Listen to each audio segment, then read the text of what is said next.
If there's any maniacs out there who actually share my videos, y'all are crazy. But y'all are the real MVPs.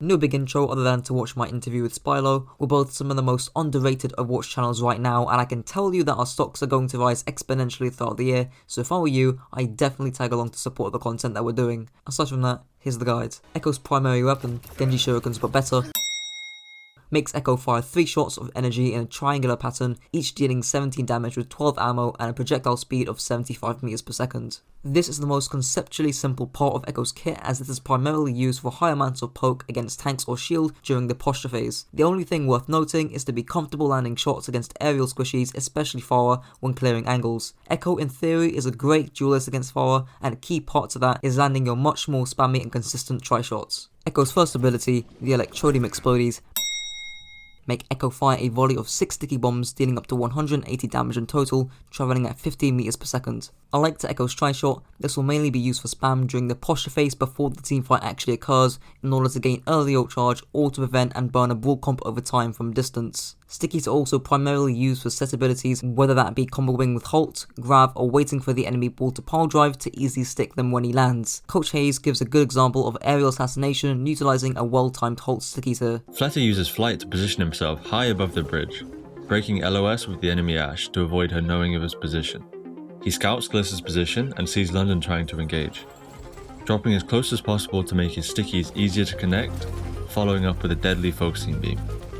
The 3 things Flatter did effectively were identifying and scouting his threat, breaking LOS with his target, and executing the combo. Do make sure that during the posture phase, you save stickies in order to follow up on a dive from 1 or 2 of your own teammates, or to peel for the ball on your backline. Echo's second ability, far boosters but better, make Echo fly in the air at 8 meters per second with a 3-second duration paired with a 6-second cooldown. She can also glide in the air afterwards at a downward speed of 4 meters per second and then increased horizontal speed of 50%. Obviously you want to use flight to gain another angle, but maintaining and deepening that angle afterwards is an overlooked aspect that Paul goes into depth here. Here and here are places that you can end, where you have escape paths, you have cover that you can duck bind and use, etc. The next boosters you use, you get to start from higher, so you get to stay in the air for longer and you just sort of hold space and make sure you drift down over here when those run out, etc. So that's why I wanted you to, when I was saying earlier, use boosters and go left, I wanted you to go there and not here. Because here, you just kind of end up down here, or you end up down here, and then your next boosters, that's not any better. Whereas here, your second cycle of boosters would have been better effectively. You'd have been able to maintain a steeper angle on them, which is great because they're not looking that high up, which puts you on their screen, great, but that means they're hard not looking at your McCree, who's right here and shooting at them, etc., because their screen is in this direction. Likewise to stickies, you also don't want to waste flight before the fight begins, as not only will you not be able to follow up afterwards, but you'll also be left vulnerable afterwards, as I highlight with my Echo in this 4K scrim VOD. Ideally, you don't want to be wasting your glide. As soon as Elk jumps into the high ground, use Echo once it's positioned here, or if you are going to be positioned on this low high ground here, you can have your glider and then you can like back out and then easy clap and then kill the monster. If they were rotating underneath, if their Zen was on carts and then he was rotating, fine, go for it. If it was the Zen was rotating on stairs over here, fine, go for it. But he's really far away and he's in a position where your tanks can't dive. If you were running Lucio, Tracer, Genji, like fast mobile characters and not spammy DPS, again this would be fine. But in the context of our team comp, this isn't good. Winning Echo 1v1s also come down to shift usage and distance factors, as MineralOW explains here. The distance between both these Echoes is very minimal. Let's say if Pink Echo decides to shift up in the air and go up high, right? This Echo shifts first, right? Then this Echo will go down first. That's just how it works. This blue Echo now can shift up and will hit this top maybe when the enemy Echo is maybe like over here. This gives this Echo a massive advantage where this Echo can sort of like tower above and sort of just basically hit really easy shots. Imagine if you were the Echo, this Echo here, and for some reason, you just shift it to poke, right? You start going down and the enemy Echo shifts on top of you. You're forced to look like this. This is not a great look for you. You have to shoot the Echo, plus hit land stickies, plus also try and beam while you're going down. That's really awkward. He also gives an example of baiting Echoes when the distance is too long for shift usage to be impactful here. If this person shifts, right, definitely not scared. Why? By the time this Echo shifts all the way forward, first of all, enemy Echo would have been already safe. Too much distance to cover. You can even bait this Echo that says, okay, I'm gonna commit. While it shifts happening, your Echo now drops, and then you can shift back up and try and catch this Echo in a bad position. because he overcommitted. You went too far. This distance is probably not the best for baiting you a little bit closer. Another way of also doing this is you shift up first, right? Bait the enemy echo to go up. You back up a little bit, and maybe you have a hit scan. And the hit scan, you know, just shoots the echo in open air and kills that guy. Echo's third ability, why is still in the game, makes Echo fire a beam dealing 50 DPS to enemies above half HP, but 200 DPS to enemies at or below half HP, lasting 2 seconds paired with a 16 meter max range alongside an 8 second cooldown. The main piece of tech is to try shot and then fire the focusing beam. This is used when squishy 200 HP targets at roughly 60 to 70% of their HP, as by the time the shots land, the 50% threshold should be reached, and even if you miss your try shot, the extra 10 to 20% shouldn't be much to burn through anyway. Aside from that, the other tips about timing your cooldown usage to make engagements more effective and to prevent feeding still apply to Echo's focusing beam. Echo's ultimate, every hero in the game but better, makes Echo duplicate a targeted enemy hero and gains full use of their abilities. The duplication lasts 15 seconds and Echo charges the ultimate ability of a chosen hero 6.5 times faster. There are 4 main pillars to choosing what hero to duplicate. Keep in mind, some of these are not mutually exclusive, hence why when combined, some heroes will end up being more powerful as they satisfy more of the criteria, which enhances the pillar they already specialize in. The first is maintaining and threatening off-angle pressure for persistent amounts of time, with heroes such as Sigma and Orisa being prime examples due to their health pool, shield, and ranged poke. The second pillar is barreling aggression. Heroes such as Reinhardt, Doomfist, or Tracer are prime examples due to their health pool or heavy angular burst damage respectively. The third is ultimates. Likewise with heroes in the first pillar, Flux and Bongo are, generally speaking, significantly better than Whole Hog and Diva Bomb, even if most off-tanks satisfy the first criteria. Moreover, duplicating Zen to farm Transcendence in response to an upcoming grab is definitely a viable strategy, or farming ultimates with heavy utility such as EMP. The fourth pillar is cooldowns. Not many guys talk about this, but duplicates into Ana or Baptiste for Nade and Lamp may override any value lost in their ultimates or sustained angular pressure such as from a Sigma or Orisa. This and the previous pillar are the most situational categories. Adding a bit more nuance to these categories, here's Nata explaining a distance variable when duplicating in order to ramp up value with your duplicate over time. But if you copy more like things that like need time to like live and charge, for example, like Zarya, make sure you're a distance away from the enemy team. Don't just copy right on top of them and expect to get value. Like even Winston, you'll copy somewhere and then you'll jump on them maybe. Or Diva, you'll copy somewhere and you'll fly on them. So make sure you understand the distance component with copy. It's a really big mistake I see where people sort of just copy from wherever and they just like, oh wow, I just got bursted. Why'd I die and build my ult? And it's because you're sort of inting. You're playing way too close. With the first pillar, you also want to either gain an off angle that you wouldn't normally be able to get with immobile heroes with your flight, and then duplicate into an immobile tank, or already be set up from an off angle to then duplicate afterwards. You will be gaining a lot more value by doing this rather than duplicating the Sigma or Orisa in front of you. The last usage of duplicate is to act as a second life to allow you to land more aggressive coordinated hits on the enemy.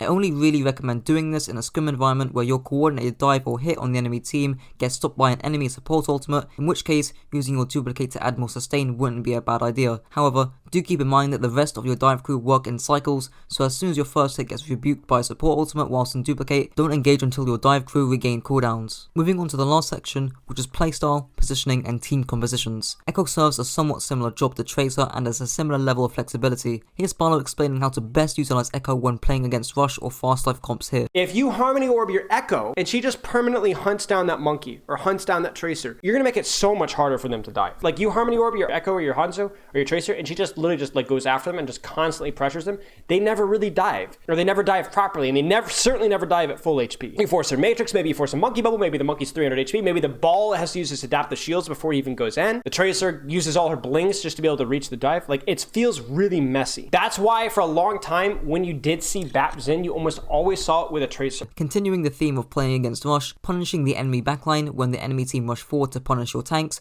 when your backline is less threatening at ranged poke is vital, as Spilo explains here. Now look at Fleta's positioning. Is this a good off angle? If Dynasty pushes here, is Fleta going to be blowing them up? Is he going to be shooting them and killing them in the back? No, he's not. He doesn't have a great off angle. He's been bullied out of the off angle back towards his team, which means if they push here, they're not going to be shot in the back, at least for the first little bit. But the big thing is that Fleta wasn't actually able to punish the backline. So again, if we go back to when Soul is rushing here, here's the rush. Where is Fleta? Fleta is in Narnia, dude. Fleta is doing absolutely nothing right now. In fact, Fleta doesn't even have shift yet. So he literally is AFK. He doesn't even land a shot until 2 of his teammates are dead. So Fleta needed to either be packed better, something needed to happen. He cannot get bullied out as easily as he did. Echo can also be used as a defensive pivot for Mercy when rotating your glass cannon backline against Rush, since Rush comps look to rotate and catch out your backline, as Nata explains here. The Echo's over here, right? Then the Mercy should be flying in a position where the Mercy can help the Echo but also peel the Zen. But if he knows what happens, Aafox backs up here, Seiko's over there, and now they're like so far away where the Mercy can't peel the Zen. So Seiko's positioning needs to also be relative to like the people who are non-mobile so the Mercy can peel. Moving on to broader playstyles, hard flanking can be high value but also high risk. Here's Nata explaining how to mitigate that risk through smart pathing with your flank. Or the shortest path where you're basically just anti-LOSing the enemy. You know, if you're under here, they can't see you, right? If you're under over here, they may or may not see you. When you come up, right, and hit is like probably the only time really they should see you. Now, if we look at like another one, someone might say like, hey, why don't you rotate and go all the way behind? Or you could do a path like where you come over here, right, and you sort of like rotate like this. You keep going, and you come and hit behind, right? Well, the problem with this is this little like pink thing. This is where you're in their LOS, right? And as soon as they see you make this cross to StarCraft, then the enemy team should, if they're smart, adjust and like reposition maybe a little bit or send someone to go mark you. So you may not get as much value because they scouted you. Keep in mind that if you are going hard backline, especially if you're soft flanking, you need to clear angles in order to not get pinched and counter-dove by the enemy team, as Spilo highlights here with a British Hurricane trial player. You have not made the ball go away, you have not burned the Echo's cooldowns, you've not forced a tracer out, you have done nothing, you've cheated and gone straight for backline, which means now you're going to be hard focused. Like, this is map control. The Echo has a good angle, the ball has a good angle. They got that angle because they used Trance and Mines, which forced your Zen and Sigma to back off. If your Zen and Sigma didn't back off, then this Echo could not do what she's about to do to you because she would be killed. You cannot go in aggressive while your backline is playing passive because their angle got cleared. So what's the simple answer? Because I know I've said a lot of big words. I do not want you going in aggressively backline. You can shoot backline, you can stick backline, but you do not go aggressively backline until your team has retaken the space. A mixed playstyle intertwining concepts such as poking with your team, peeling for your backline, taking flanks on the enemy team, or dueling the enemy Echo will be ideal, especially in the mid-fight, as I'll elaborate on later. But for now, here's Nata showing a great example of positioning fit for a mixed playstyle. Enemy team is blue, and they're over here, and they're pushing like that. Green Echo, who's sort of like mirroring you. You see the Echo like go up, shift in the air. You can shift and match the Echo, take the one-on-one. You can play with your team, and you can back up a little bit more and play with your team and sort of poke, play the high ground. You can, if you notice the enemy team going this way, like hard this way, then you can maybe like push over here and look to like go for a soft flank. Or maybe you see a ball going in your backline, right? So maybe you shift back and you use sticky and beam the ball and kill the ball. Lastly, I'll be covering how to coordinate a few basic hits or engagements when playing Ball Tracer Spam Dive. Keep in mind that some of these heroes, such as Sigma or Mercy, can be swapped out for Zarya, Diva or Brig respectively. The first thing to cover is establishing a good kill box. A kill box is an area where the enemy team passes through that your team want to kill. There's a few pieces of criteria for a good kill box. Firstly, it should be an open space so your team can more easily engage from different angles, splitting the enemy team's focus. Secondly, your backline should have LOS in order to apply Discord and Harmony, or Nade and Healing if you decide to play Honor. Lastly, your team should be set up around the kill box in order to follow up, and links back to the first point about it being an open space. I really want to stress that last point, since you can have an unorthodox kill box set up before the choke, but if your team is set up for it, it's essentially a free first team fight. In terms of who positions where, I personally prefer Tracer or Ball to be set up at the hardest off angle, as if they get scouted, they can quickly run away, but you generally speaking should not all be stacked coming from one direction. The exception to the rule is that if they have a Sombra, you need another teammate to tag along so that she doesn't get the hack off and is bullied away, but this should still have at least 3 different angles of pressure. In terms of target priority, don't engage on mobile characters such as the enemy Ball or Tracer, as they can easily run away, hence choose immobile heroes, which will normally be a Sigma or a Zen. Also, if the enemy team decide to split and rotate their core through the kill box whilst they have a pocketed DPS lingering behind, you can either clear the angle before deciding to hit,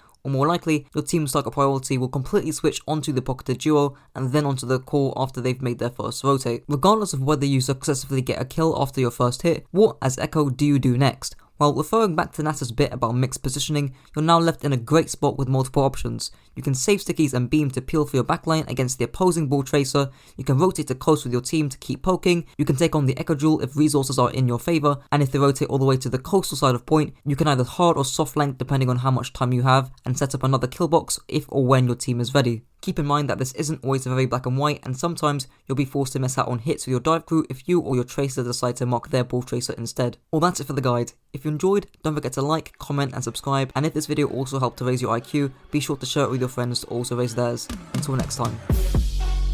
You, big boy without big broom, big boy how I come through, big boy without brand new, cause I'm killing it.